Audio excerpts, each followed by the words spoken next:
Hello everyone and welcome back to another video. Today we're going to do something extra special. Well, it's at least extra special for me because although it was kind of late to celebrate my channel's anniversary, I figured I would do something special today considering it's been over a year since my channel has actually started. What do you know? That was one really quick year, and wow, we got, believe it or not, we got over 100 videos. That's pretty ridiculous.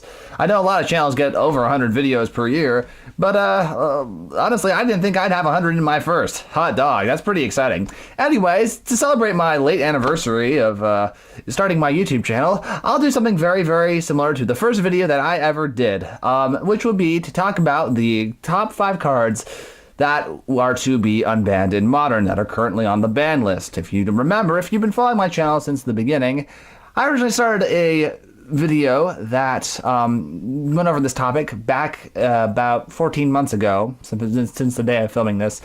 And today I'm going to reiterate that same topic. So just in case you missed it the first time, the top 5 cards that were on the list last year that needed to be unbanned were Stoneforge Mystic, Bloodbraid Elf, Birthing Pod, Mental Misstep, and Ancestral Visions.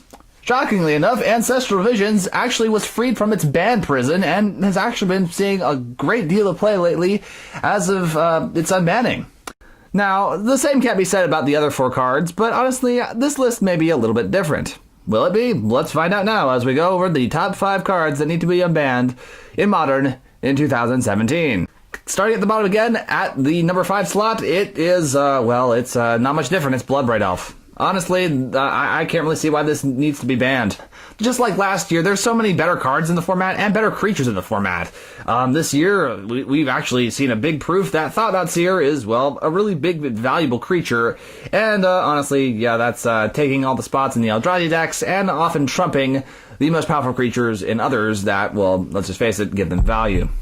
Another thing about Bloodbraid Elf that I stated last year is that it's completely random. Cascade gets you a random spell with CMC 3 or less, and sometimes it may not be the exact spell that you want, while as other spells like Collected Company, Kolaghan's Command, Cryptic Command, Siege Rhino, give you a bit more value, and oftentimes, or most of the time at least, give you a 2-for-1 to some degree, or at least some sort of value, shape, or form. You know what I mean. It gets you a lot more than, I guess, a Bloodbraid Elf could get. But honestly, Bloodbraid Elf is perfectly fine. Yeah, this is still on this list, and I don't understand why it has to stay there.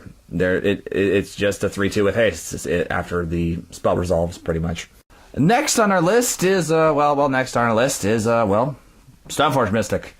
It's honestly pretty much up there for the same reasons that Bloodbraid Elf is up there. Although actually, I will admit I actually swiped these two, mainly because I think Stoneforge Mystic is a bit more reliable than Bloodbraid Elf most of the time, because you, well, know what you want to get.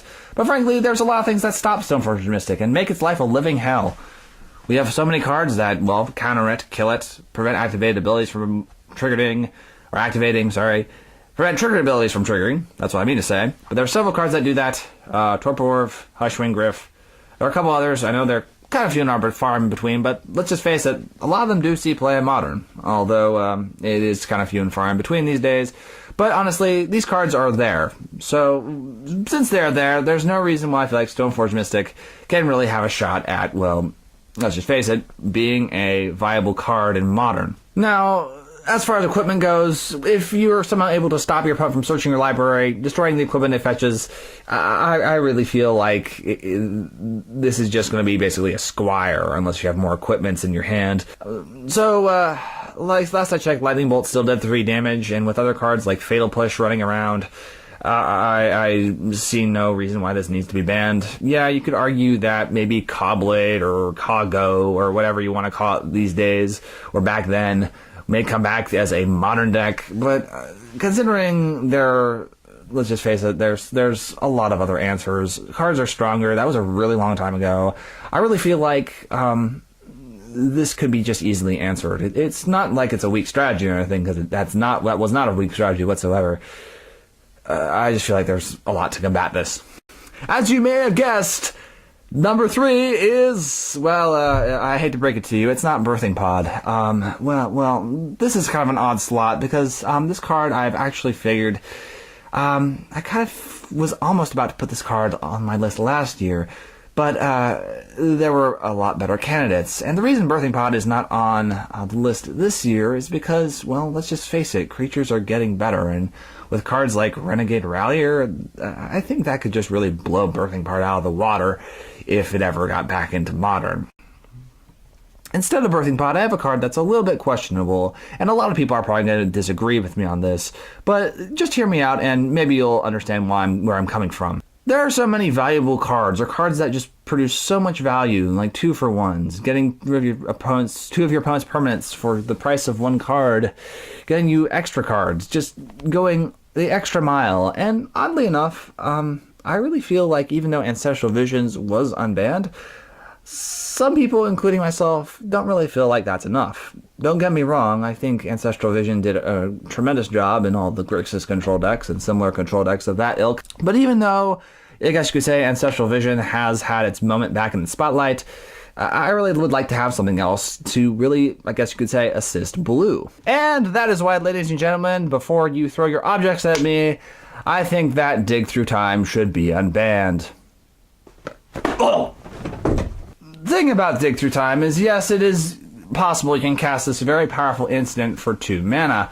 But the thing I've realized is that there are so many cards in the format already that are basically just Dig Through Time. And if not, have more of a shot of getting you the value you need for, well, let's just face it, a lot less mana. Take a card like Collected Company, for example. You're paying 4 mana to get 2 creatures. 4 mana for 2 creatures, and plus any amount of extra triggered abilities, additional triggers that happen when they enter the battlefield. It just gets you so much value, and it stays play in Modern to this day. Dig Through Time, oddly enough, is basically a blue version of Collected Company, except the only catch is you can basically make it cost a lot less and get whatever cards you need. I think a lot of people will probably agree that before this card was banned, it was basically a big powerhouse in, let's just face it, a lot of combo decks. But when you really look around the format, a lot of combo decks really aren't super active. It is likely that if Dig Through Time were to be unbanned, these combo decks would reappear in the format.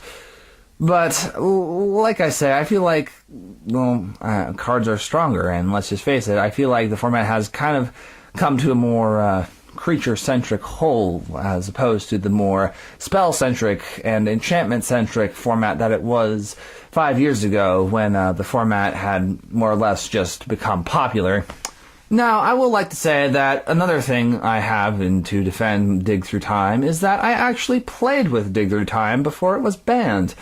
And although it is a very powerful card and is very good at getting your combo pieces, I didn't really think it was broken.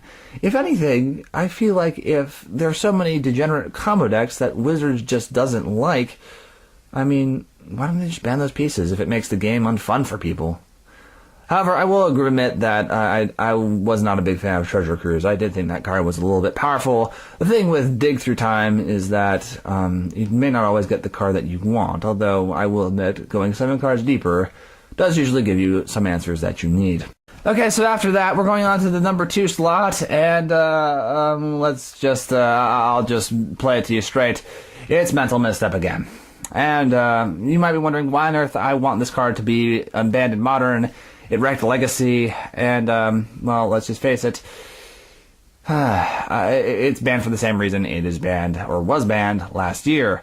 The format does not revolve around 1-mana creatures, or 1-mana spells for that matter. I mean, cards like Chalice of the Void have even proven this, and the fact that although those decks do see play, and Chalice of the Void does see play in Modern, decks that, I guess you could say, play a higher CMC, can usually easily play around either cards like Chalice and also cards like Mental Misstep.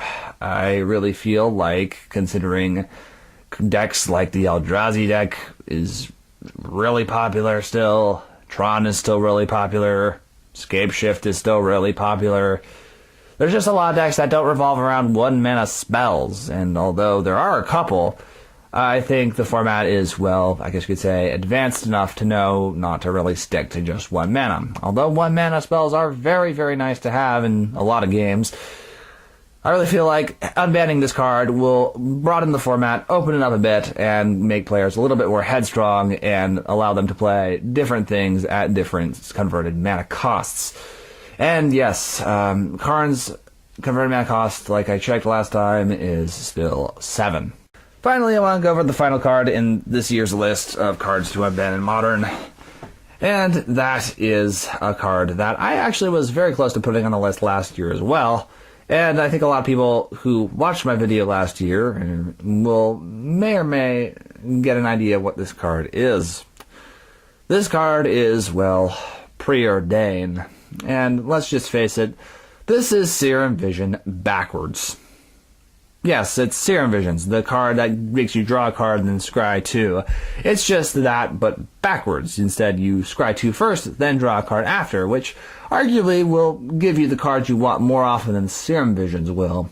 But let's just face it, this is just basically a nice enabler. It's not really there to win the game, although it can help combo decks out quite a bit if there were, a couple still in the format, which I guess you could argue there are still a few, but they're few and far in between. Now, a card like Ponder, you might be wondering why I didn't choose Ponder over Preordain. I feel like Ponder does a little too much work for 1 mana.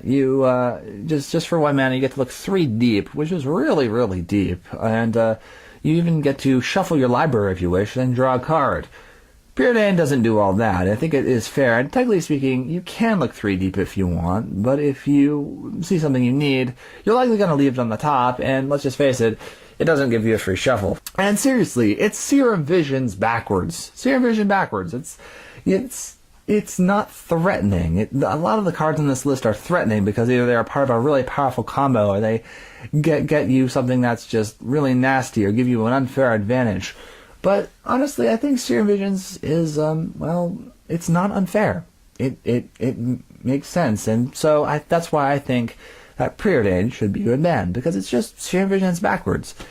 And although if it were unbanned, it would likely replace Serum Visions because I think it's a bit stronger of a card. But like I said, it's just an enabler. There are several things that are much more terrifying in this format, and we shouldn't be scared of a card that really helps us out. We should be scared of what really just wins us the game, I feel. And that is our list for the cards to unban for Modern in 2017. We've already had a very, very unconventional banning this last month. And let's just face it, none of these cards have been unbanned just yet, but maybe within the span of the next year or so, we can see some changes. Maybe Bloodbraid Elf will finally be allowed to cascade in Modern once again. Maybe you'll be able to use your Stoneforge Mystics that you've been saving for Legacy, but the only reason you haven't converted into Modern is because Stormforge Mystic is still in it. Anyway, thank you all so much for watching. If this is your first time to my channel, please like and subscribe, as it does help get this video and all the other videos on my channel out there. Once again, my name is Ryu Spectre, and I hope you have a happy time gaming, and I'll see you all next time.